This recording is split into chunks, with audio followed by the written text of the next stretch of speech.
So Preston, I just finished, and I'm sure you just finished watching the Book of Boba Fett. It just came out a couple hours ago, actually. Let me just say one thing off the bat before we start. I'm sorry. What? Sorry? Because what I'm about to say is going to get you a lot of dislikes on your video. I thought it was very disappointing. Really? This is the first time where usually I'm disappointed and you're like, no, I really liked it because you're a big Star Wars fanboy. Really? And this is a situation where no, I liked it a lot. I thought it was stronger than Mandalorian, faster paced, a lot going on. And maybe I'm just a fanboy for Boba Fett. I mean, maybe that's it. Like who we're fanboys for. But like your background is that you read a lot of Star Wars expanded universe novels. You know a lot about the Mandalorians and their lore, and so I think you're more interested in stuff related to the expanded universe. While I am more of an original source fanboy, and so like I've always liked Boba Fett, and so. You know, when they go back to the original movies and you're dealing with stuff like how did he get out of the Sarlacc pit, like that kind of stuff, I was really happy to see put to screen. My only criticism is that I wanted to see more. You know, that is one of my major issues. This felt like half an episode, and for half an episode, yes, we get to see him come out of the Sarlacc pit, but in the original continuity, Legends. As it's called now. I like that when Dengar came to him, he's like, "Hey, Boba, hey, what's up, man? You need some help getting out of that Sarlacc? You want to come to my wedding?" Like, for me, that's just infinitely more funny. Also, let me just say, when I think is amazing. When I think of original continuity, I'm thinking of the tales from Jabba's palace, where Boba Fett escapes the Sarlacc. There's a story I think it's by J.D. Montgomery. In that, and where this is like it's like the mid-90s, the Tales from Jabba's Palace, and it's how Boba Fett escapes the Sarlacc. I thought, you know, and of course, like the basic idea of Boba Fett escaping the Sarlacc is that he got eaten with a whole bunch of different gadgets and weapons, and so he would use one of those to escape, you know, right? So right, yeah, that's exactly what happened here. Yeah, if anything, I would have liked to see him use more weapons or have a little more ingenuity. That story gets into some real details on how the Sarlacc works. In the original movie, Return of the Jedi, they say, oh, you're going to be digested over the course of 1,000 years. And of course, that doesn't really make very much sense because people starve or die of thirst within days. So why would you be digested over the course of 1,000 years? And so I think that it reimagines the Sarlacc as this torturous being that actually keeps people alive in order to, you know, to torture them. And there's a bit of that in that story. Here, you know, Boba Fett, you know, you don't know what's going on. He's just in between a bunch of slimy tentacles, and then he uses a flamethrower and he gets out. A little anticlimactic in that regard. I wanted to see him spend a bit more time in the Sarlacc. Exactly what you described. Yeah. I kind of wanted to see more of that. I don't even know if that came into the new continuity, did it? No, it didn't. All we know right now, in The Mandalorian, we know that the Sarlacc died. Because... Oh, I don't recall that. Wasn't there a thing with Mando and Timothy Oliphant, and they had to fight that crate dragon or that dragon? Yeah, the crate dragon, episode 1 of season 2. And they said something about the ecosystem changing because of a dead Sarlacc or something. I think there was something like that said. I don't recall. Yeah. Ironically enough, I love season 2 of Mando because it's just so fucking good. So much fan service. You got Ahsoka and Bo-Katan and Luke Skywalker. It's certainly faster than season 1. Yeah. Of course, but I have to say off the bat, if you compare Mando season 1's premiere to this, I think Mando season 1's premiere is like an hour long. There's way more action, a lot more fan servicey stuff. Remind me what happens in Mando season 1, episode 1. How do you fucking forget Mando season 1 with like the first appearance of Baby Yoda, IG-11. That's right, Baby Yoda at the very end. He's got to go into that. Well, homie, like that's such a great like ending. Like we've never, with the exception of Yaddle cameo in episode 1, we've never seen a someone of Yoda's species, let alone a child. Great way to end it. Yeah. It makes you go, where the fuck are we going with this? And I do remember that IG-88 droid just arriving and blowing everything up, and I thought that was very funny. Him coming in and just shooting wildly. If you compare the ending to season 1, episode 1 to this, there's a lot more stuff going on.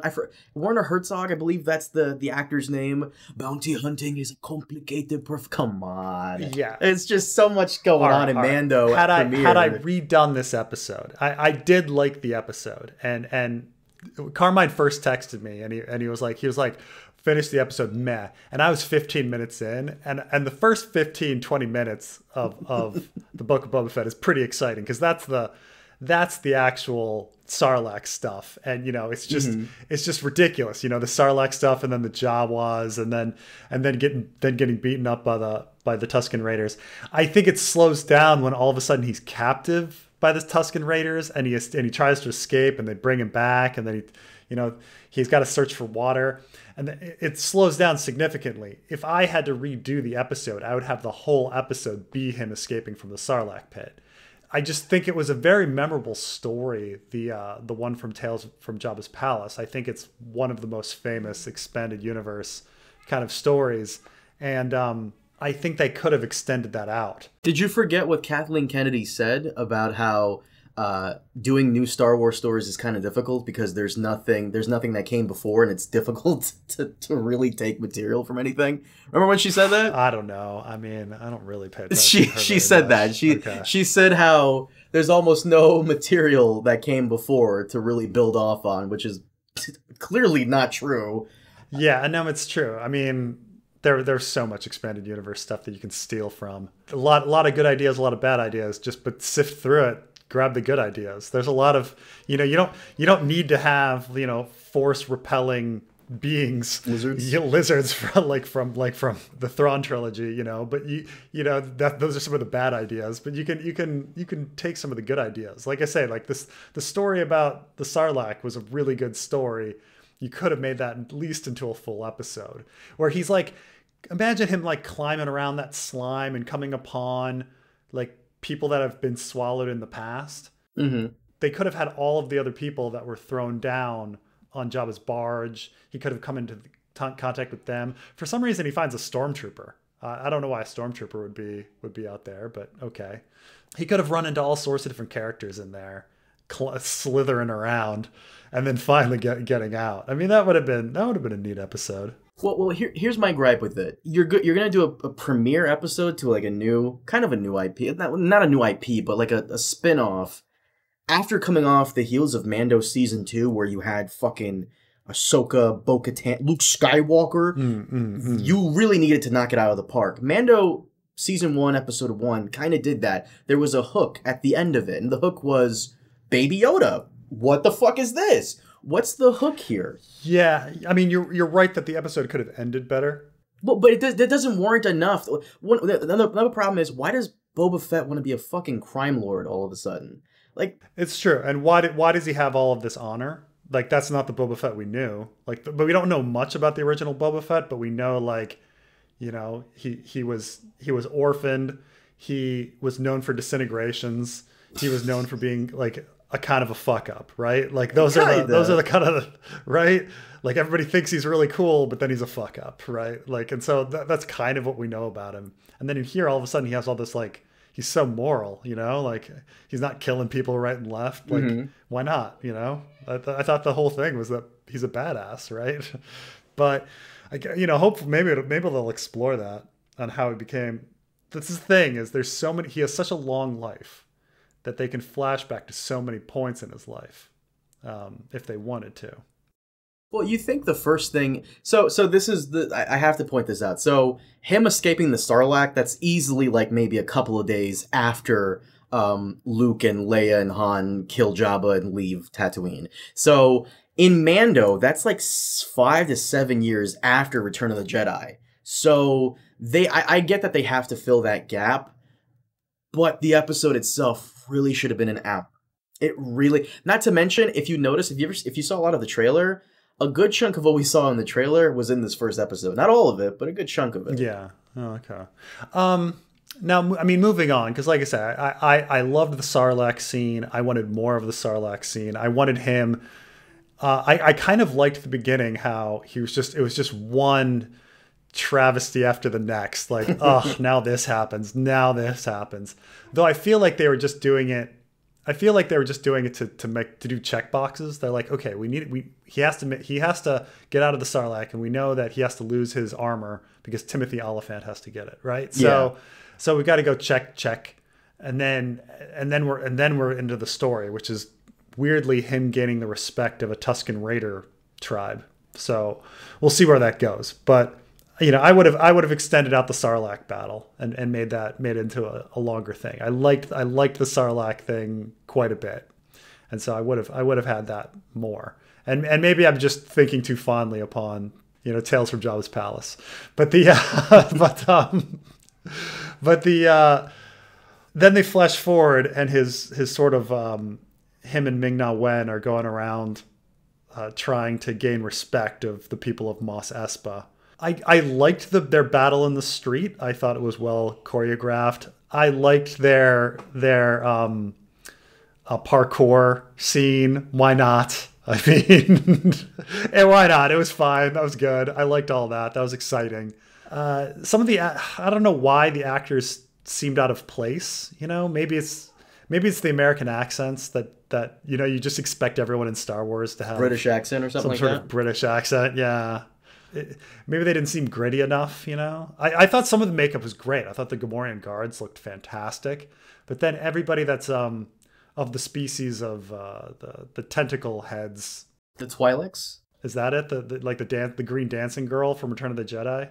Yeah, the Twi'leks, I believe. Yeah. All the Twi'leks look horrible. I don't know why they just didn't seem right to me. But I liked the Rodillion, and I thought he looked great. I thought the Tusken Raiders looked great.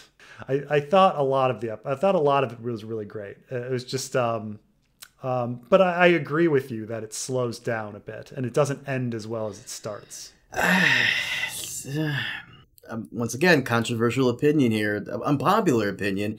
Kind of felt a little bit like a fan-made movie with a slightly and that's all it is, right? Budget. It's written by Jon Favreau, right? Oh well, Jon Favreau has done some amazing stuff, and this was also written by. You're talking Elf, right? Huh? Elf. Oh, Elf.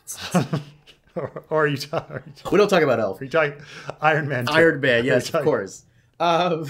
This was also directed by, I believe, Robert Rodriguez, and I know he has like his own little style and everything, but I don't know, man. Like it felt a little like when he was running away from the Tusken Raiders at night. Did that scene look weird to you? Like maybe they didn't finish rendering the scene? So I recently watched actually a video about why stuff doesn't look good anymore at night. Because have you noticed that like this was a big thing with the end of Game of Thrones as well, or the or episodes 2 and 3 of the last season, how there's always this kind of blotchiness in the background, he talked about how as things shifted from film to digital, that there's only a certain number of colors there's a certain number of colors that exist that store the data for all images. And when you're in the range of regular colors that are well lit, you've got so many colors to deal with. But when you go down to pitch black, to just not pitch black, to just a little past not pitch black, you're dealing with no color. And then the change in color is so great. When you go from pitch black to just not pitch black, the percentage change is quite a bit. And so your eyes notice it. And so today, stuff that's digitally done with and how much memory it takes and how many colors are stored, it just doesn't work. It would take so much more memory in order to add those additional shades of black, that it's just not worth it. And so right now with computers and digital videos and everything, black looks horrible. And there's nothing we can do about it. There's nothing we can do about it. But you'll definitely notice it on all videos and streaming and everything, that things that are dark lit, you'll see these weird blotches in the background that just look horrible. And it has to do with that, the number of colors and the percentage change of going from 0 to 1 or 1 to 2 is huge, and our brains and eyes notice it. While, you know, when you're in the well lit stuff and you've got a light level of 9,000 and you go to 9,001, you're not going to notice that, but you notice 0 to 1, you know, because it's about percentage change of what your brain notices. So yeah, everything at night looks horrible. That's kind of depressing, but all right. Yeah. So of course, we got to talk about the guys who attacked him in the street. Clearly, if they wanted to kill him, they had the jump on him. By the way, I got also to say, I do like that he's going around and kind of shaking down these casinos and these other places, because, you know, he's a mobster now and that's what they do. Also, I like how now Tatooine is becoming feudal Japan, but with sand, because they're calling him Daimyo now. Oh, did you not catch that? Is that the title? No, I did not. Yeah, Daimyo, Lord of feudal Japan, and I can already, maybe I'm being a bit of a jerk when I say this, but I can already hear the Star Wars YouTubers licking their lips, because now they get to spend 3 minutes explaining that George Lucas was influenced by Akira Kurosawa and spaghetti western. So yeah. I'm sorry. I was thinking that the entire time I was watching this. Oh god, here we go. But the guys in red, which I have to say, great choice of color for the attire. They may be Crimson Dawn. Now, Crimson Dawn, you've actually kind of seen them before. They're tied to Solo, the Star Wars movie with Han Solo and Emilia Clarke's character Kira. Crimson Dawn was Darth Maul's crime syndicate, and ever since he's dead, she takes over. Funny enough, a month or two ago, Star Wars Comics actually had a story with Kira. As of right now, Star Wars Comics are telling the story of what happens between Empire and Return of the Jedi. And Han Solo's carbonite thing was stolen by Crimson Dawn, and Kira was auctioning him off. So Crimson Dawn stole Han Solo from Boba Fett, and he eventually steals it back, of course. And these guys may be Crimson Dawn. The mayor may be Kira. We may be seeing Emilia Clarke in the show. Oh, interesting. Funny enough, we also may be seeing the Knights of Ren, because in the last couple of issues, we find out that Crimson Dawn is in this kind of weird shadow war against the Empire. And there's a panel where we see all of the associates that Crimson Dawn employs, and the Knights of Ren from the sequel trilogy are there. So, you know, the guys that were sacking that moisture farmer's house, and they spray painted some symbols on the side of the building. Did you have any idea what that was about? Oh fuck! Was that Crimson Dawn? I don't think that was there. It was not. It was not. I think Crimson Dawn's logo is like a circle, but these were almost like two L's back to back, like a J and an L back to back. Is the way they looked. Wait, how did you know Crimson Dawn's logo was a circle? Because I've Googled. Okay. A J and an L. Jedi Luke Skywalker? No, I don't think they were writing a J and an L. I was just like, for shape wise, it looked like that. Like you know, like an airplane, you know, or something, you know, just right. But you said J and an L. That would be fucking hilarious if there's a cult of Luke Skywalker on Tatooine and he's being assholes. But like I said, the episode, it really felt. I really wish we could have had more time exploring who those guys in red were. You know, more of how, because Boba Fett. Once again, Mando, when we see him in Season 2, it's like 5 to 7 years after Return of the Jedi. So he stays on Tatooine for a couple of years. And I would have liked to get all that flashback stuff out of the way in the first episode so we can focus on the new content. The only reason I would keep the flashbacks is if there's flashback information that is relevant later, you know, like if he's going to be running into some sort of crime syndicate that he later has to deal with, I suppose, and has some sort of past with them. But you are right that there's a lot of time here between the takedown of Bib Fortuna and the him escaping the Sarlacc, right? So I mean, you're saying that Bib Fortuna ruled Tatooine's crime world for a good 5 years. I don't even think he ruled it because Bib Fortuna couldn't like he himself is a fuck up. There had to be someone pulling his strings, and I think that's the people coming after Boba because Bib Fortuna. I mean, somehow Bib Fortuna escaped the exploding barge. So did Max Rebo. Did you notice that Max Rebo is still working? I mean, it might have just been the same species Maybe. as Max Rebo. Yeah. Somehow Bib Fortuna like escaped the barge and made it back. I have no idea. Slid out a window. Because I went back and I watched Return of the Jedi specifically looking for this. And yes, Bib Fortuna was on the barge. Sorry. So I don't know how he survived. That guy is sneaky. I can't believe you went back and watched Return of the Jedi. You're ridiculous. Well, just that scene. I just went back for that scene. I was like, wait, this was back when we were doing Mando. And I was like, wait a minute. Wasn't Bib Fortuna on the barge? And I went back. I was like, yep, he was on the barge. By the way, yo, this... I don't remember how many episodes Book of Boba Fett is supposed to have, but regardless of how many episodes they're supposed to have, because Dave Filoni's doing this, we're probably going to get Clone Wars characters. So I'm expecting Cad Bane. I know you don't know who Cad Bane is, but when Cad Bane shows up, you know that like little bump on Boba's helmet? Yeah. Cad Bane gave him that little like bump by engaging a duel with him. So I'm always wondering about like why he doesn't get that fixed. Like he gets it repainted. Like just knock. Have it have it taken out. I don't know why. But okay. Maybe it's a reminder. I don't know. I guess it might also somebody might have the answer that because it's the special metal that's so rare that only Mandalorians know how to work it, and he just can't do it. I'm sure there's some explanation like that. I'm sure there's always that one kid in the comment section who knows infinitely more than we do.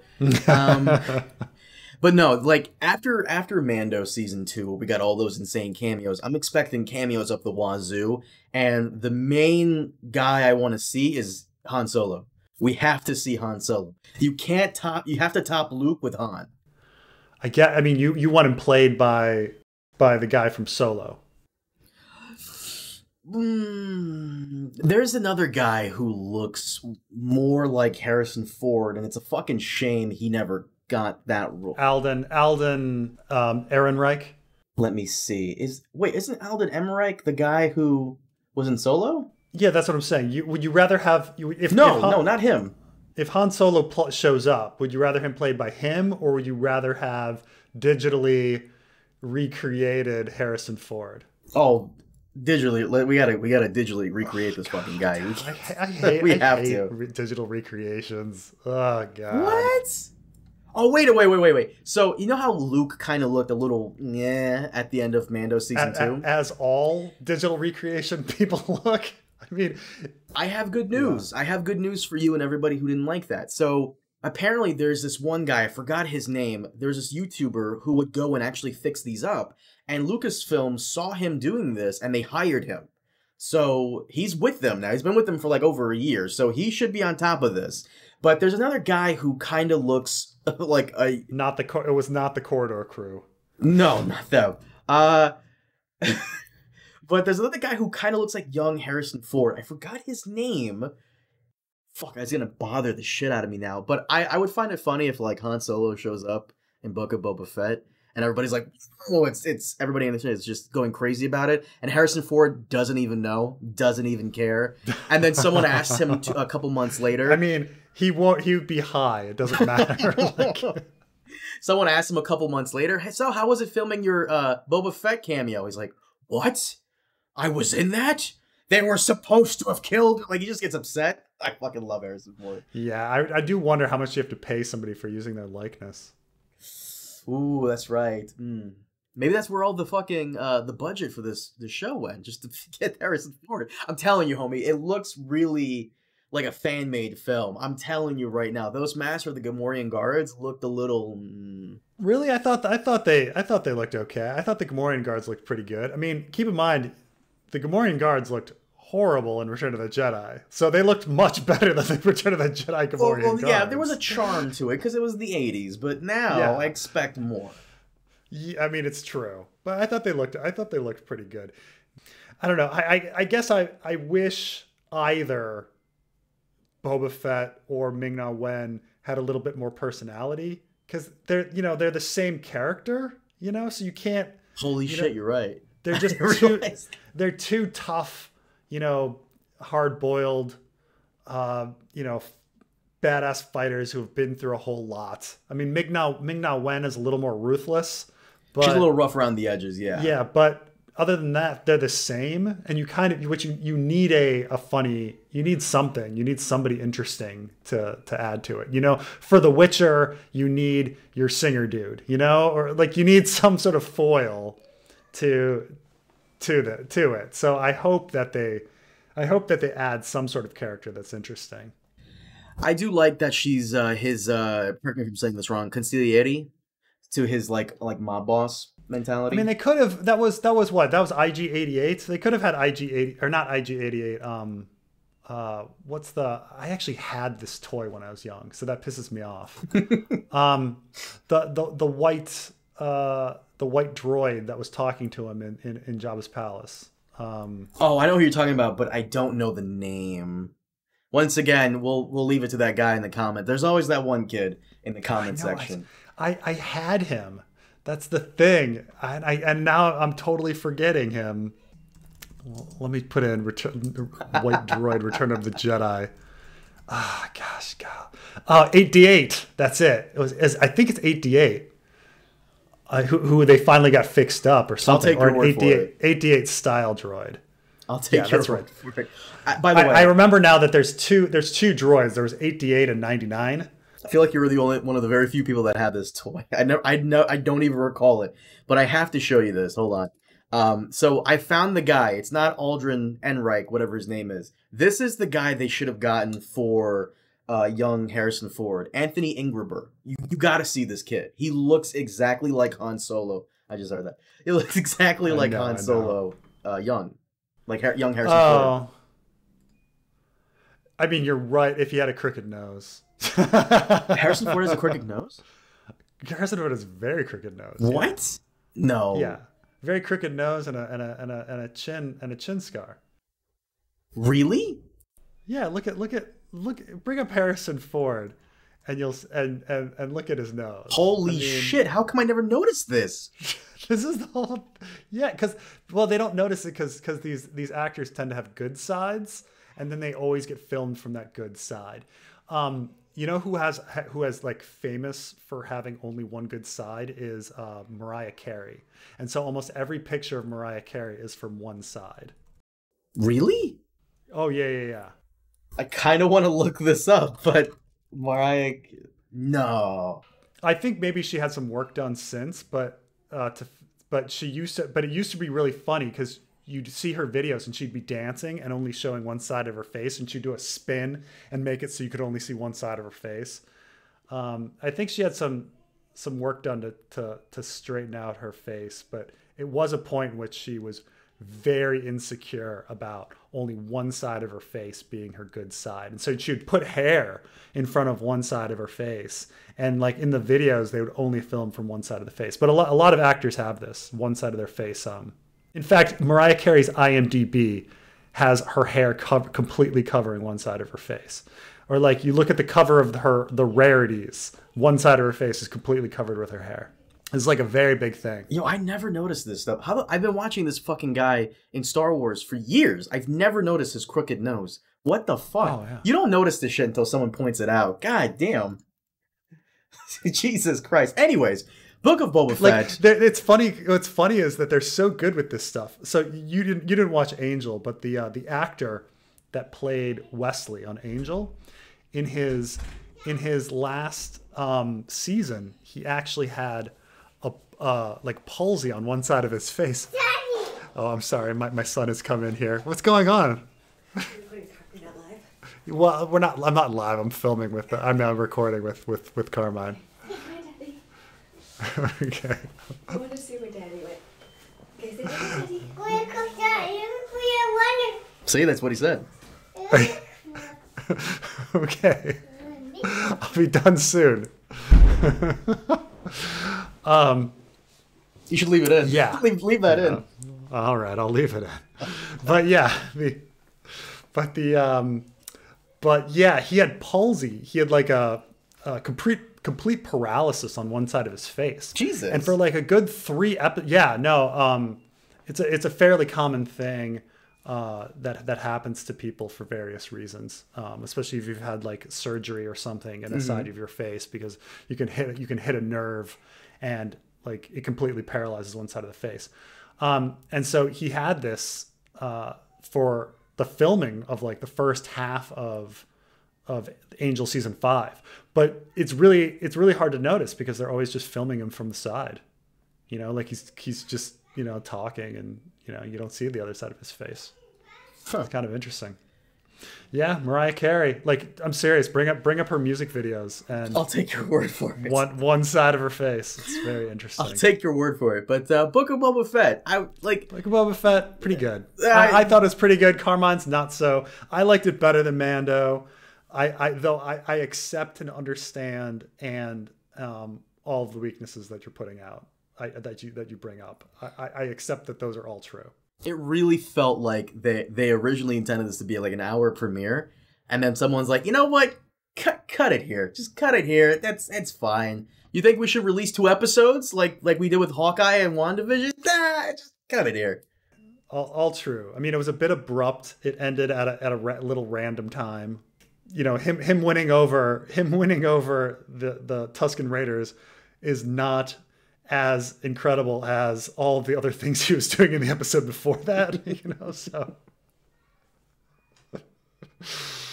like you could have ended it after he finished choking the monster, or you could have ended it when he got out of the Sarlacc, or you could, there's a lot of other, or you could have ended it when he tried to escape and was beaten up and brought back. Like, all of those probably would have been better points to end the episode. By the way, before we close this out, you know why you liked Boba Fett? I was thinking about this just now. You know why you like Boba Fett? Why everybody loved Boba Fett so much, and why, for me, kind of that coolness is going away. It's because he takes off the helmet. Because he takes off the helmet. He was always in his helmet before. He never took it off. Now the dude takes it off for any fucking thing. He's not as mysterious. You're right. He's not as mysterious, and there's an allure to it. Like, who the fuck is this guy? And once again, they even used it. They even used it in Mando. In fact, I think they used it too. I think in Mando they used it too much. Like, Mando took off his helmet 3 times in Mando, and already I was like, you blew it. You blew your wad. Like, if you're gonna use it, if like, at the end of season 1 they used it for, he's finally getting over his hatred of droids or something. And it's like, okay, well, you used it once, and then later they used it in the episode with the comedian, Mayfeld. Yeah, Bill Burr. They use it, and then 2 episodes later, or 3 episodes later, they use it for him showing his like love for Baby Yoda. If you really wanted to make it powerful, you save it for the love with Baby Yoda. Right. Then he takes it off, and you're like, oh my God, he took off his helmet. You can't be like, oh my God, he took off his helmet when he's done it twice before already. Like, who cares? Like, at that point, because how many episodes are in a season? 8? I think so. Right. So that means 1 out of 6 episodes he's taking off his helmet. So I can't be excited when 1 out of 6 episodes he takes off his helmet and shows his face. I mean, Pedro Pascal's a good-looking dude, but goddamn. Oh, but I'm glad you mentioned the Bill Burr episode, the episode where Bill Burr shoots his former commander guy on that planet. So, in this episode, when the kid brings him and the alien, I forgot their name, when he brings him out to the desert and he's like, dig, I'm like, holy shit, this kid's telling him to dig their own grave. Dig their own grave. This got dark, and he's like, no, dig for water. I'm like, what the fuck? Dig for water? What the fuck is this bullshit? It reminds me of that episode in Mando season 2 with Bill Burr, where they're driving the containers back to the Imperial base, and those guys attack them. And I forgot who says this, but they're like, they're pirates, kill them. I feel like in the original script, those guys weren't pirates. Those guys were like the civilian freedom fighters of that planet that the Empire is occupying. Because why the fuck would pirates want to blow up the cargo that they're trying to steal? They're pirates. Yeah, exactly. So I feel like Jon Favreau or Dave Filoni probably wrote in the script that the kid wanted them to dig their own graves. And there was probably like a Disney handler in the room going, you can't have that. You can't do that. Well, they walked a little far for them digging their own graves. You know, and I am questioning, like, what were they doing with these with them as slaves? Like, what did they like it didn't seem that hard to dig like 3 inches under the sand or whatever they were doing. Like, I don't really understand the reasoning of why they were keeping them alive. You know, to what end? You know, this is a world with droids where you could like buy a droid to dig 3 inches under the sand. A digging droid. Why would you need to capture a couple dudes? Like, are they planning to ransom them? Like, you know, it's tough to say because they refuse to ever subtitle Tusken Raiders. Well, to be fair, maybe the Tusken Raiders don't trust droids, so I completely understand that. Just like maybe it's part of their religion. Who knows? Maybe. They don't. I like how they don't put the fucking subtitles to Tusken Raiders. What is this fucking Spielberg with West Side Story? Did you hear about that? Oh, really? He didn't subtitle anything. He didn't subtitle shit. I remember I got pissed off. Like, what is this? Do you mind if we wrap it up here? Sure thing. Guys, thank you so much for joining us on this episode of Book of Boba Fett podcast thing that we're doing. Excuse me. I don't know if we should even like do this every week. If every episode is going to be, you know, what's funny? The first episode. I mean, it's fun to riff on Star Wars, but we'll see. We'll see. I mean, the first episode is usually longer. These are going to be like shorter going forward. You know that, right? Yeah. But you know, whatever. I'll be here. Next one will probably be on your channel. So we'll do. I'm fine doing this every other week because holy shit, we gotta get. It has to be more here. Guys, thank you so much for joining us. As always, we will see you all next time. Have a good one and Happy New Year.